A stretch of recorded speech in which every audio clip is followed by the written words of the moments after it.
Hello बच्चों, welcome back to DP sir classes. आज की इस वीडियो में मैं आपको जो क्लास 12th है उसके एक चैप्टर है, chapter number 2 inverse trigonometry functions, ठीक है, उससे रिलेटेड जो एक्सरसाइज 2.1 है उसके कुछ क्वेश्चंस के कंसेप्ट समझाऊंगा। ठीक है, देखो बच्चों को क्या होता है कि जब बच्चे इन क्वेश्चनों को करते हैं ना एक्सरसाइज 2.1 के, इसमें बच्चों को डाउट रहता है कि कब कौन सी वैल्यू को लिखना है। कभी पॉजिटिव वाला आ जाता है, कभी नेगेटिव वाला आ जाता है, तो उसमें कैसी वैल्यू लिखनी होती है। आज की क्लास में मैं आपको एक कंसेप्ट समझाऊंगा, बहुत सिंपल सा कंसेप्ट होगा जिसमें आपको समझ में आ जाएगा कि पॉजिटिव आने पर क्या करना होता है और नेगेटिव आने पर क्या करना होता है। उसके बाद आप सभी क्वेश्चंस को इजीली तरीके से 1 मिनट के अंदर फाइंड कर सकते हैं। बस कंसेप्ट को ध्यान से समझना, ठीक है। देखिए कंसेप्ट क्या है, आपको सिंपल सा इतना तो पता ही है कि ट्रिग्नोमेट्री फंक्शन हमारे मतलब 6 प्रकार के होते हैं, जैसे कि साइन थीटा, ठीक है। मैं अलग अलग कैटेगरी कर रहा हूं, sine theta, cos theta, sine के साथ टेन थीटा को ले रहा हूं मैं क्योंकि इसका जो रूल होता है एक जैसा होता है, और कॉस के साथ कॉट थीटा को, ऐसे ही कॉसेक और यहां पर सेक। ये अब मैंने दो कैटेगरी डिवाइड कर दी तीन तीन की, जिसमें इन तीनों का रूल एक जैसा चलेगा और इन तीनों का रूल एक जैसा चलेगा, ठीक है। अब आपको ध्यान क्या रखना है, जैसे कि मैं एक साइन का लेके बता रहा हूं, साइन थीटा का, साइन इनवर्स थीटा, क्योंकि हम इनवर्स की बात कर रहे हैं, साइन इनवर्स थीटा, इनवर्स की जो वैल्यू है थीटा जो है वो दो प्रकार से हो सकता है, एक प्लस का और एक माइनस का, ठीक है। यानी कि अगर क्वेश्चन में साइन इनवर्स थीटा आ रहा है तो अलग तरीके से काम करना है, और साइन इनवर्स माइनस थीटा आ रहा है तो अलग तरीके से करना है। ध्यान क्या रखना है, अगर आपके पास साइन इनवर्स थीटा आ रहा है तो इसकी जो वैल्यू रहेगी वो साइन थीटा ही रहेगी, साइन इनवर्स थीटा ही रहेगी। बट अगर क्वेश्चन में माइनस आ रहा है आपके पास, तो बस क्या करना है कि साइन में माइनस को बाहर ले लेना है, तो ये हो जाएगा आपका माइनस का साइन इनवर्स थीटा, इस तरीके से हो जाएगा। ध्यान रहेगा कि अगर साइन थीटा प्लस का है, मतलब थीटा प्लस का है तो साइन थीटा ही रहेगा, साइन इनवर्स थीटा, और माइनस का है तो माइनस बाहर आ जाएगा, साइन इनवर्स थीटा की वैल्यू को कर दिया जाएगा। जैसे कि मान के चलिए आपके पास क्वेश्चन आ गया साइन इनवर्स 1/√2, तो साइन इनवर्स 1/√2 क्या होता है, आपको ये देखना है कि साइन की वैल्यू 1/√2 कब होती है, तो साइन की वैल्यू 1/√2 होती है 45 डिग्री पर, यानी कि π/4 पर। ये हो गया आपका आंसर।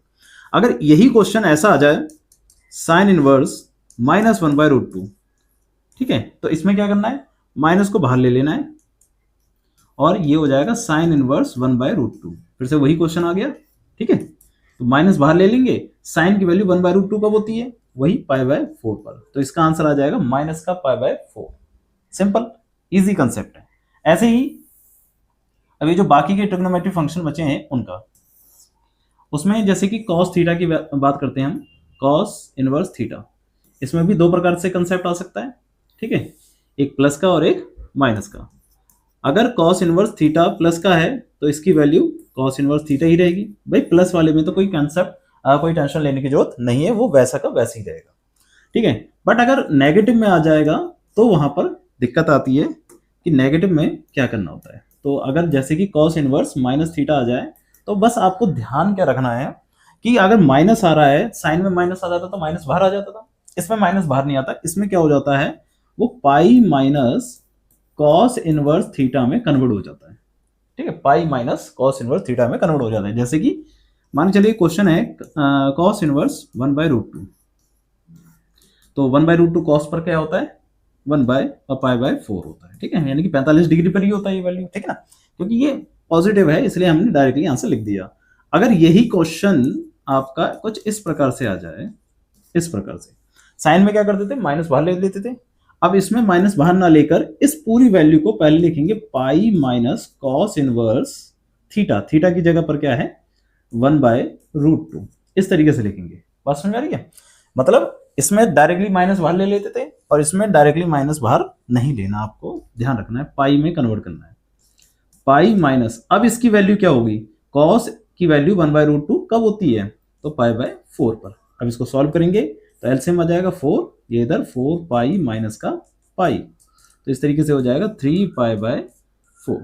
तो इस तरीके से आप सारे क्वेश्चंस को इजीली तरीके से सॉल्व कर सकते हैं जो भी आपको एक्सरसाइज 2.1 में दे रखे हैं, ठीक है, किसी भी क्वेश्चन को कर सकते हैं। अब जैसे कि ये है tan इनवर्स -1, तो tan इनवर्स -1 को कैसे करेंगे? मैंने बताया था कि देखो tan किसकी तरह चलेगा, साइन की तरह। tan किसकी तरह चलेगा, साइन। साइन, tan और cosec एक जैसे चलेंगे। तो क्वेश्चन में पूछा गया है tan के बारे में आपसे, ठीक है ना, यानी कि tan इनवर्स -1 के बारे में पूछा गया है। तो साइन में क्या होता है, माइनस बाहर आ जाता है, ऐसे tan में भी क्या करेंगे, हम माइनस को बाहर ले लेंगे, तो ये हो जाएगा माइनस का tan इनवर्स 1। बस आपको अब ये ध्यान रखना है कि tan की वैल्यू 1 कब होती है, tan की वैल्यू 145 पे होती है, ठीक है। तो इसका आंसर क्या आ जाएगा, माइनस का π/4, ठीक है। एक क्वेश्चन और करते हैं।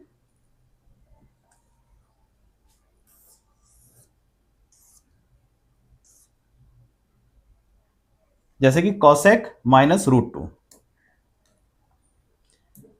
cosec -√2, सारी वैल्यू 45 पे आ रही है हमारी। ये हो रहा है cosec -√2।